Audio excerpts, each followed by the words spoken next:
بسم الله الرحمن الرحيم الحمد لله رب العالمين وأفضل الصلاة وتم التسليم على سيدنا محمد وعلى آله وصحبه أجمعين. رب اشرح لي صدري ويسر لي أمري واحلل عقدة من لساني يفقهوا قولي.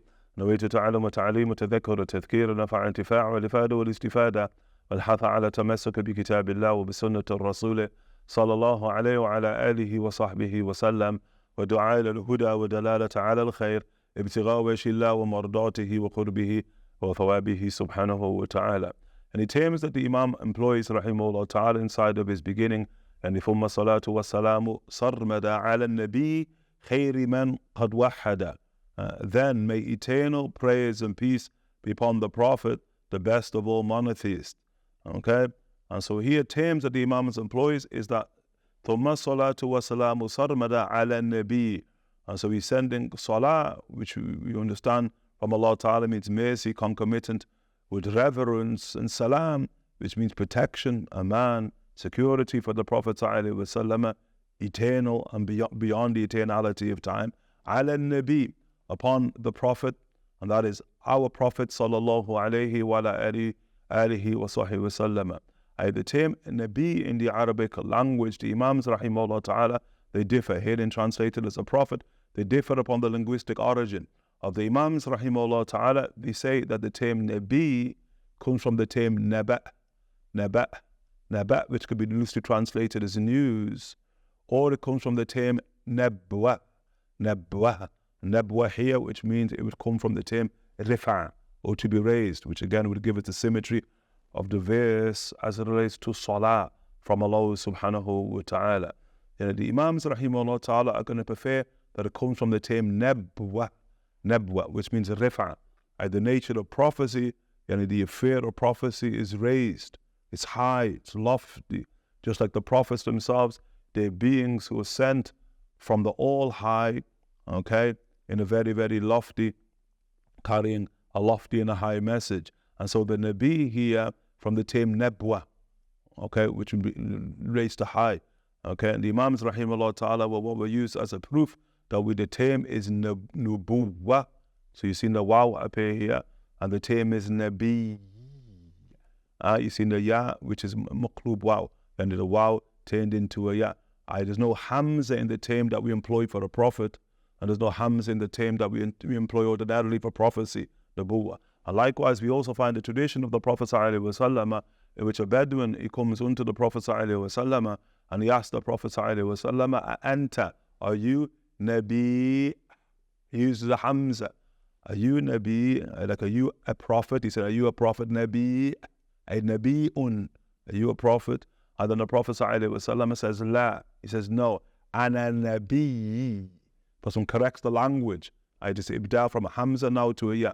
And so the Imams rahimahullah ta'ala, although this is Lughat al-Arab, the language of the Arabs, which no doubt it's sound for the Hamza to be there, okay? And so Naba, news, is a sound origin, but what's stronger as an origin, it comes from the term to be raised, okay? And the Imams, as we'll see later inside of the section of Nubuwat, is that the Imams are going to say that the Nabi is insan, yani hur, zakar, uhay ilayhi bishar' ولم يؤمر بتبليغه when أمر بتبليغه صار رسولا.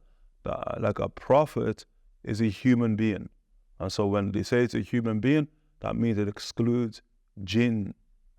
The jinn, the sprites, they're not prophets. And likewise excludes the malaika, the angels, they're not prophets. And so for somebody to be a prophet, they must be human. Already humans are prophets. Insan, hur. And likewise also they must be free. Okay? That excludes anybody from amongst humanity, duriba birriq, who be in whatever shape or form, for whatever reason, yani has been enslaved. And so prophets are not slaves, but prophets are free. Dhakar. Likewise also masculinity is a prerequisite. Prophets don't emerge from femininity, but only emerge from masculinity. Although the Imams have disputed that point, the fuqaha, especially, the theologians and mutakallimun, especially the Imams, mashallah ta'ala, of the Western lands, the likes of Abu Bakr Muhammad ibn Hazm, or the likes of Qadi Abu Bakr al-Arabi, others have disputed that.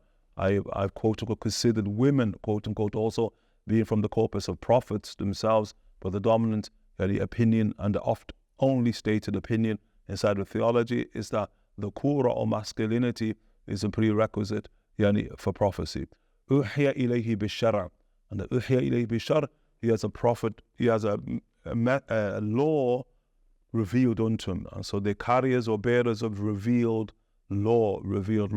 And in that term, wahi thereby becomes a prerequisite for identification of any person who prophecy is attributed to. That's very important, not only wahi, but also the carrier of wahi, that being the namus, Jibreel alayhi salam.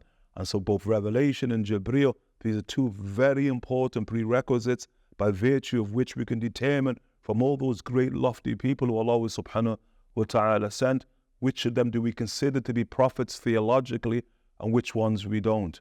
For instance, the likes of Sayyidina Luqman, great. The likes of Dhul Qarnayn, great. The likes of Khadr, great. These are great people who are mentioned even in the book of Allah subhanahu wa ta'ala. But in that we don't have an affirmation of revelation attributed to them, wahyun yuha, and likewise also the engagement of the namus, of the archangel, the Ruh al-Qudus, Jibreel alayhi salam. Then the Imams rahimahullah ta'ala will not attribute any prophecy to them, although some have. But the Imams will overrule that and say because we haven't got an occasion where they meet the archangel and that the archangel facilitates revelation unto them. Uhiya ilayhi bishara.